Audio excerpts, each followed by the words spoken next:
A few settings selections and actions taken by the host can help safeguard the Zoom experience. We'll focus on 3 steps: prevent, act, and report. One of the ways to prevent unwanted guests from entering your meeting is to configure a waiting room. All of your participants are placed in a virtual room until you let them in, either all or one by one. They'll see a holding message until you're ready. A second option to help prevent misuse by participants is to use a meeting passcode. When enabled, participants must enter it before they can enter the meeting or webinar. Note that, depending on your settings, passcodes may be separate from or embedded into the invitation link. If embedded, participants can still enter with a single click, so it's strongly encouraged that you use this feature in conjunction with a waiting room. Lastly, consider requiring authentication to join. Simply put, anyone who wants to join your meeting or webinar must be logged into a verified Zoom account or logged into a Zoom account that is associated with a specific organization's domain, for example, zoom.us or university.edu.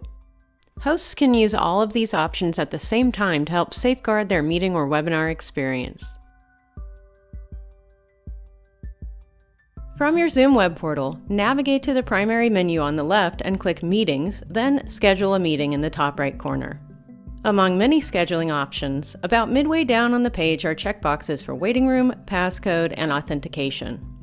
For security and privacy, Zoom requires at least one of these options and has even configured them in your default settings with some variation by account type. Check any box to add the feature to the meeting. Keep the automatically generated passcode or customize it. It's that simple. From your Zoom web portal, click Settings, then the Meeting tab, and Security. Click to toggle on waiting rooms and optionally specify which user groups will go into a waiting room using the checkboxes below.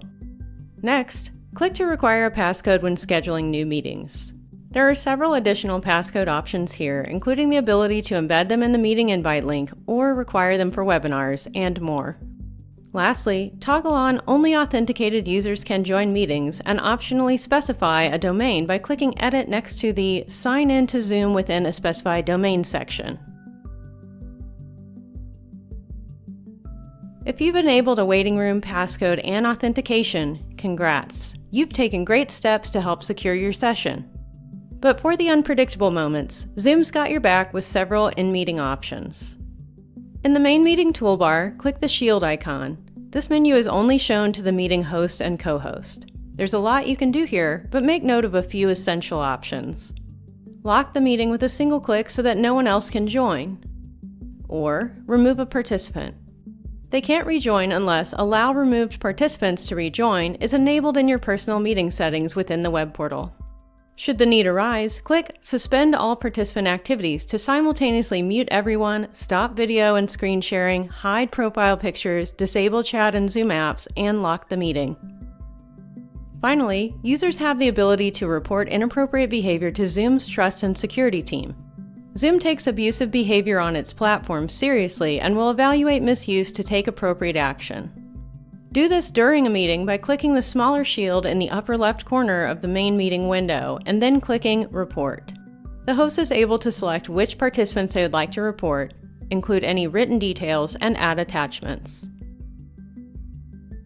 Or click More next to any individual in the participants list and then Report. Or, if you don't have time during the session, in your Zoom web portal click Meetings or Webinars, then the Previous tab. Hover over a meeting or webinar, then click Report to Zoom. Keeping our community safe and happy starts by preventing, acting, and reporting.